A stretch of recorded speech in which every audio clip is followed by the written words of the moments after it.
Welcome back to another video. Today we are reviewing the 2021 Toyota Highlander Platinum. Alright guys, now before we get behind the wheel of this amazing, iconic SUV, considering it's one of the OG SUVs to come out, let's go around and talk about it. So for 2021, they did give this car a facelift and a full-blown redesign with a new chassis, with new everything. And even though it's got kind of sort of a familiar look, it's also got a very different look in a lot of ways too. There's a lot more curves going on with this thing. There's a lot more of a style going on here. The last one didn't have as much style. It's a little more plain Jane. This has a little, almost more of a premium look to it in a way. I personally, there's some people who aren't a fan of this car. They say it's a little vanilla. I understand what they say. What they are saying, I understand it, but I kind of like the added style that they really added to this car. They didn't have to do this. They could have left it kind of plain Jane and a little more boring. I like that they kind of played around with it, with the fender arch. I think it looks good. It's got some good lines and some good designs. Not gonna be the best SUV out there, but you know what? That's okay. That's okay. That's not what it's all about. This car, at the end of the day, it's not exactly about style anyway. It's about practicality and daily driver use. And I think this car does that pretty well. Now, this is the Platinum version. So it's gonna have these bigger 21-inch rims that come standard. It's the gray setup. And on this dark gray exterior paint, it works. I like how it almost kind of matches. It's gray on gray. It gives it a little bit of taste and style, and I think this is a really good spec. This is a spec I would definitely consider personally myself if this was going to be my personal family vehicle. It's a great style. I personally am digging it. So without further ado, here we are walking around. Let's go ahead and hop in. This is the key. It says Highlander, like every other Highlander. It's keyless entry, so to come up to the door, you just put your hand on the back, unlocks it. To lock it, you just press this little pad right here. One click and that's it. But anyhow, to get in, put your hand on the back, and you open the door just like such.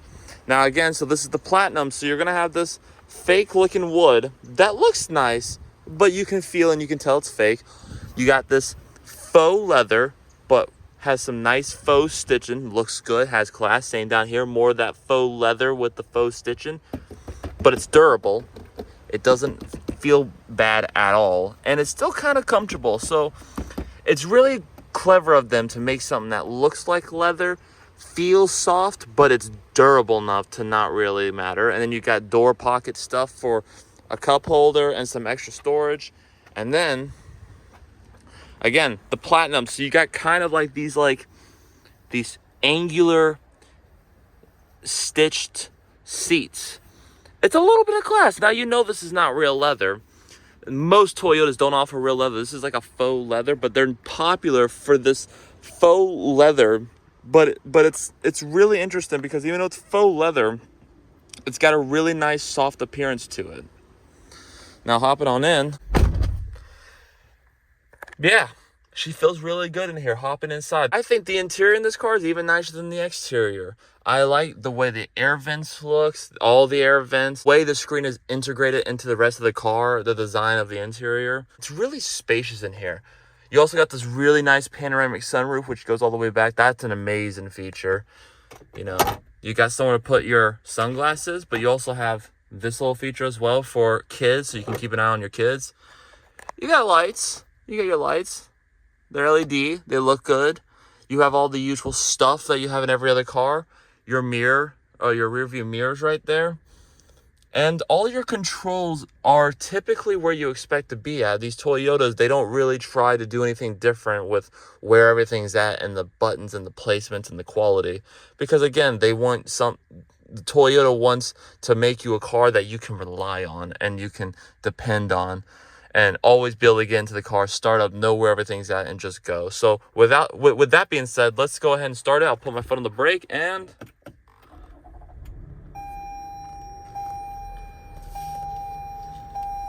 Start it up just like that. Hear the typical Toyota sounds. Gives you this little thing.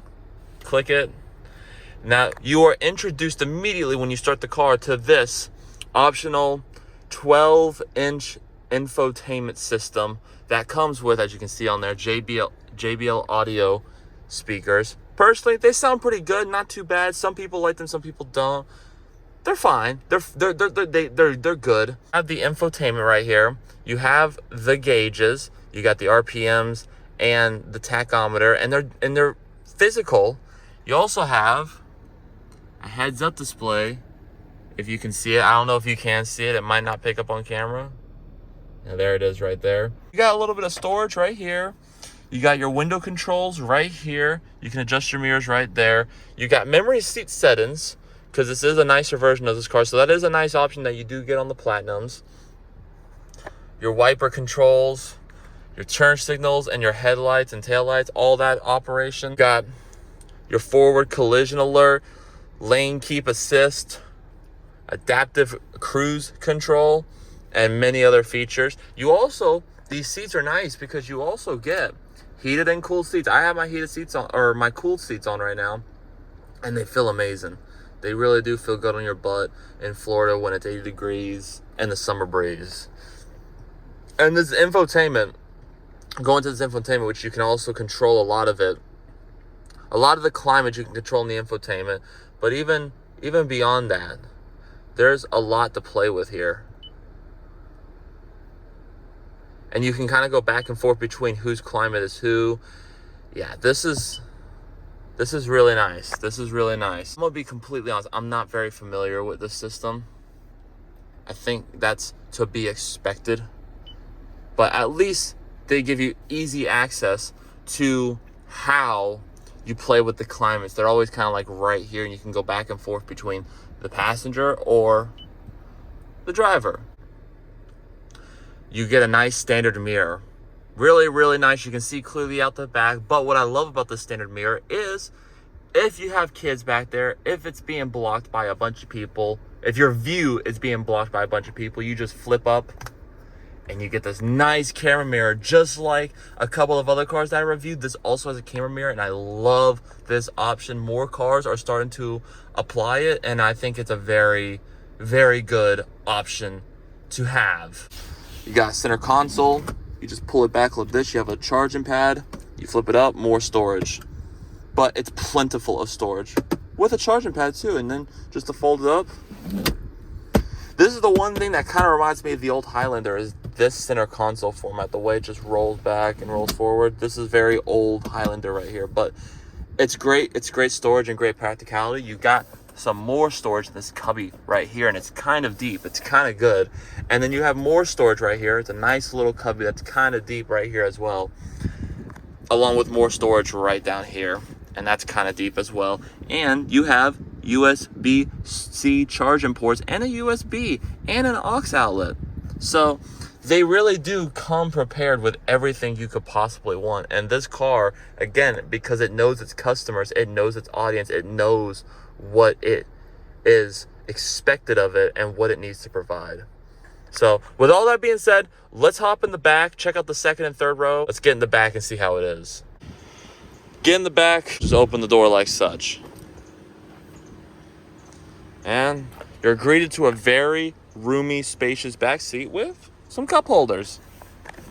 But hopping on in, it's pretty easy. You close the door, and you have a center armrest, which is pretty nice. Pretty okay space on the center armrest, and to get back here, you're really good. Me sitting behind myself, I got a little bit of space. My knees aren't jammed in the back.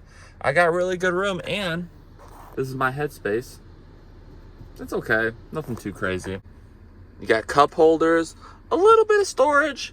You got heated seats back here, which is kind of nice. That's a really nice little touch. I'm pretty sure that's on the Platinum and up trims. And you can also control the AC from back here as well and keep your rear occupants nice and cool. And another thing that's really nice is this roof glass really does help lighten up the interior cabin and helps make the back seat for the rear occupants a little less claustrophobic. And I really like that. I like how open it makes this back seat area feel. And if you have kids, this is the best part. You have one of these sunshades. You can roll up and do that, and it keeps the sun out of every little baby and every little kid's face if you really need it. Or if you're just a normal adult dude back here who just doesn't want to deal with the plebeian sunshine, this also works for you as well. But let's be honest, most people are going to use this for their kids, specifically for their babies, and this is a feature I would love to have for my future family. So stuff like that. And it's nicely convenient right there, ready to go. Again, Toyota knows what they're doing. You have more practicality down here. You got a cup holder that's kind of like 2 cup holders and a tiny little bit of storage, but it's not as big as the front. That's okay though. A little bit of cubby right there. You don't get like a storage area right here, but it's kind of like you can kind of step over this and kind of turn it into a pass-through, because yes, this does have third row seats, which if you guys want to see it, I'm going to show you right now. All right, so to get in the back is very simple. You just pull on this little lever. This helps open, folds the seat down a little bit. You push it forward to the best of your ability. That's the best it's going to do. The entrance is all right. I will admit, if my seat was a little more forward, this might be able to give me a little more room, but this should be enough for most people. I'm 6'2", so this is kind of maybe an exception for me being a little more difficult. But for smaller people, you could probably just climb through. I'm able to do it, but it's a little tight. Now, I'm not going to put it any closer because Lord knows that this went back in the OG spot, which is right here. My legs would be kind of uncomfortable and decapitated. But if I don't pull it back, I got plenty of knee room. But it's very uncomfortable, I won't lie. Even like this, with someone sitting this close up ahead, because let's say there may be a smaller individual, it is still very uncomfortable for me. Because either my knee is going to be jammed into the back and I'm going to be uncomfortable, or even if my knees have room, my knees are in this really weird position where it's sitting higher up than my body, essentially. I mean, I kind of feel like I'm sitting on the floor and kind of popping my knees up doing a workout. It's not even. It's not, the floor is not deep enough. It's very shallow and kind of high up. But to be fair, though, this third row is kind of like an afterthought. It's kind of something you use in a pinch, but it's not something you're expected to use. And you can tell because, like, if you look at me right back here, 6'2", it is so close. My head right here is touching, but the head up here is, it's okay. And you got AC vents, so that is a pretty nice little plus. You get it on both sides, so at least they don't make you suffocate back here. That's really nice. 2 cup holders on each side. That is really nice. So at least you're gonna be hydrated and cooled off. So it's not the worst place to spend time, but if you're anyone, and I'll be real with you, if you're anyone over 5'5", I'm just gonna keep it a buck with you. This is not somewhere where you want to be in a pinch. Anyone underneath 5'5" could probably tolerate it, but even then it's going to be a little uncomfortable. Let's check out the rear trunk and the engine, and then we'll get behind the wheel and see how this car drives. To get into the back, all you got to do is you have a rear tailgate popper on your key, or you can go under here to this little thumb pad and just press it. After it beeps at you a little bit, it then decides to open. Now, you guys saw the third row and how tight it was. Look how tight your storage is when you have to use the third row. Again, these are not designed to use all the time. These are designed to use in a pinch, and if you use it for in a pinch purposes, it gets the job done. But just know you are sacrificing a little bit of that storage, but that's okay. That what can you expect? But 80 to 90% of the time, let's keep it real, you're not going to be using this third row. It's going to be down. So what you got to do to get it down is this little latch right here. You just click it and you just push it in like that. Again, repeat the process. You just push. Very simple. And now when you do that, your storage is massively improved. This is competitive. This looks good. This is what you get on a daily basis. If you lift up the floor mats, you do get some tools and a tiny little bit of storage, but it's very shallow, not very big. But you know what? That's okay. That's okay.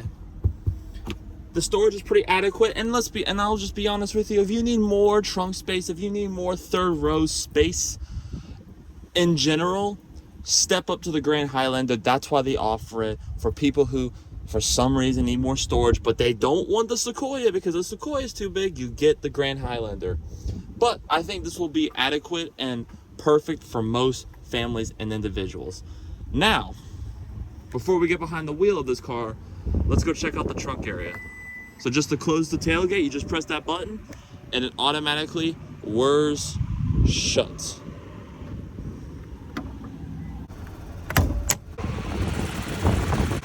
All right, guys, underneath the hood, you do have the famous 3.5 liter V6 with a turbo. This I can tell it's got a little bit of kick. So it's a lot like my engine, but this does have a turbo, which makes it a little more potent, a little more faster. You can really hear it kick the higher you go up in the rev range. It's very adequate in power. It's got 295 horsepower. It makes this much pound-feet of torque, and it gets 21 in the city, 29 on the highway for a combine of 27 mpgs. And if you're not aggressive, you can get that type of number in this car, which for a big SUV of this size is very great. It does take regular gas, so you don't have to worry about premium like you do in my car. It's affordable. Don't worry. I promise you. There's a lot of space to work on this engine. And if you are someone who does work on the car, this is one of those cars that you could possibly do it. Though it is higher tech, so there might be some things that might be a little too complicated for you. Now, this engine is paired to the 8-speed automatic transmission. It has great shifts, as you'll find when we get behind the wheel of this car. And it's paired very nicely. And it has really good delivery, really good performance. Unlike some other 8-speed automatic transmissions that don't perform as well, this is superb. And it's probably one of the better 8-speeds in the business for sure. But, now that we're done talking about the exterior, the interior, the engine, and the trunk space, let's go ahead and hop behind the wheel of this 2021 Toyota Highlander. How does it feel to drive?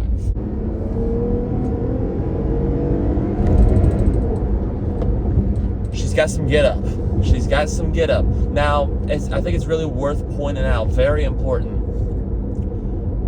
The person that's looking to buy this car is not the same person that's gonna be using it for power. But if you need the power, if you're in a situation where you gotta cut through traffic and you gotta cut through it to create it from traffic, does she have sufficient power to keep up with the rest of society? The proper and correct answer is yes, she does.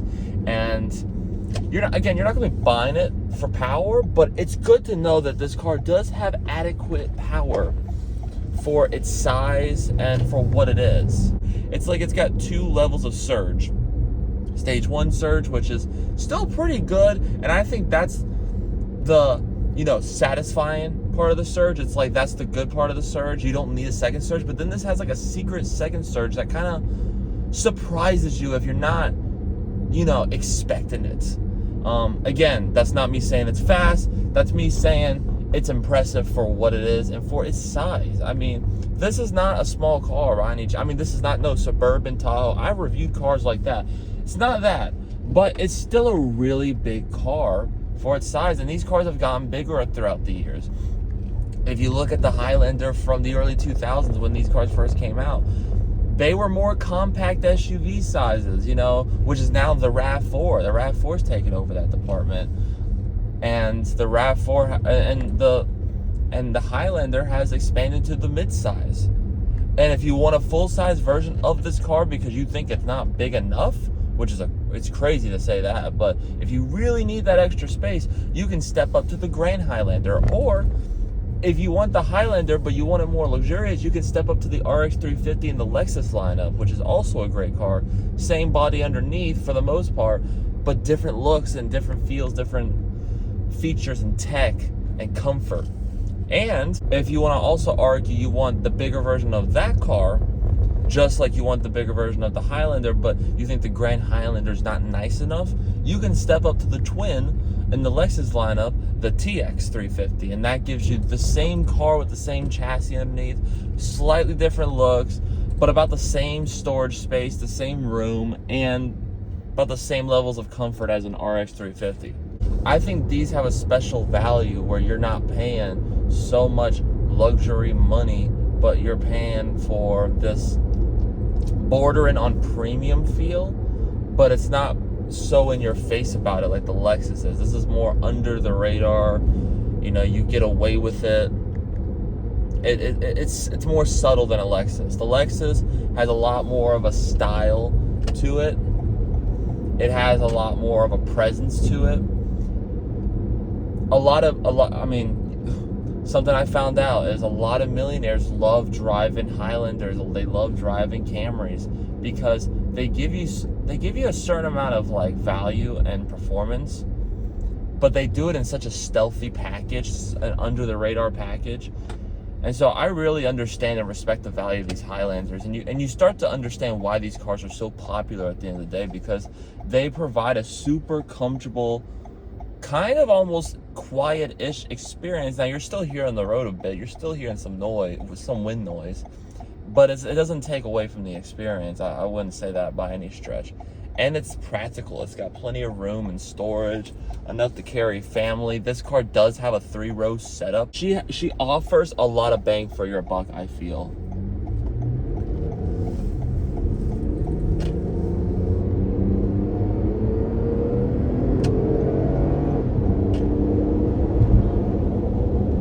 Yeah. Getting up the highway speeds, not an issue. And it doesn't sound half bad either. It doesn't struggle. It doesn't feel. Some cars do feel like a dog getting them up to speed. Not this. This does it in a pretty efficient, less dramatic way.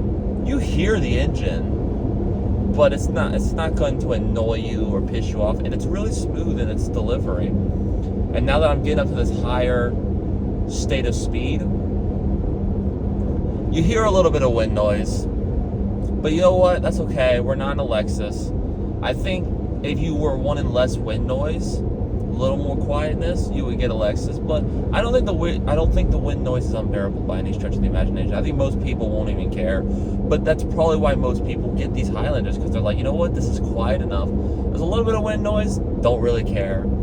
I'm kind of on that boat. I don't really care. I'm more impressed by the package this offers, because you're not paying nearly as much for this car as you would be for an RX. I mean, you're looking at 60 to 70 grand for a nice spec RX. This car is interesting. So depending on how you spec it, depending on how you do it, this platinum trim in particular, it's listed for high 40s, low 50-ish $1,000 new. But if you buy this car used, you can get these for the 40s, and depending on if they're higher mileage or not, you can get them for the high 30s.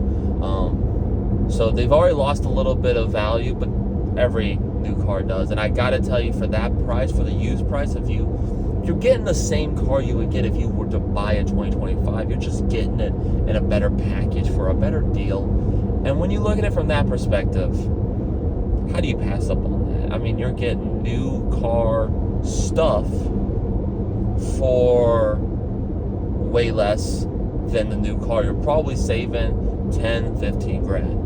So if you are someone who doesn't mind a little miles on their car, and you want the newest Highlander, but you don't want to spend new Highlander money, buying a used one like this example that I have right here might be the move. And this one's a gray spec because it's gray on gray with the gray wheels. I think it looks great. I think it has a sharp look to it. And like I said, these Highlanders are durable, reliable. They've been made forever. So you're getting a lot of bang for your buck, and you can't go wrong with these particular vehicles. You just can't. With all that being said, I hope you enjoyed this video. If you did enjoy this video, please like, share, comment, and subscribe. We're trying to go up here in 2024, or we're trying to go up here in 2025. I've been trying my best to keep the content coming. Hopefully this keeps paying off. It means a lot that you guys have been watching this. So again, from the bottom of my heart, thank you guys so much. None of this would be possible without you. As we're sitting here talking, you know, this was like maybe a week ago. We just passed 500 subscribers, and as I'm recording this video right now, we're just under 520 subscribers, which is crazy. It's crazy. We're still growing every day. Even a subscriber or two a day, like we have been, has been an absolute blessing. And I want you guys to know I don't in any shape or form. I don't take what I do for granted. And shout out to my neighbor. You know who you are. Thank you so much. I appreciate you letting me review this car. Please like, comment, and subscribe. Share me around, and I will see you guys in another video. Peace out, guys.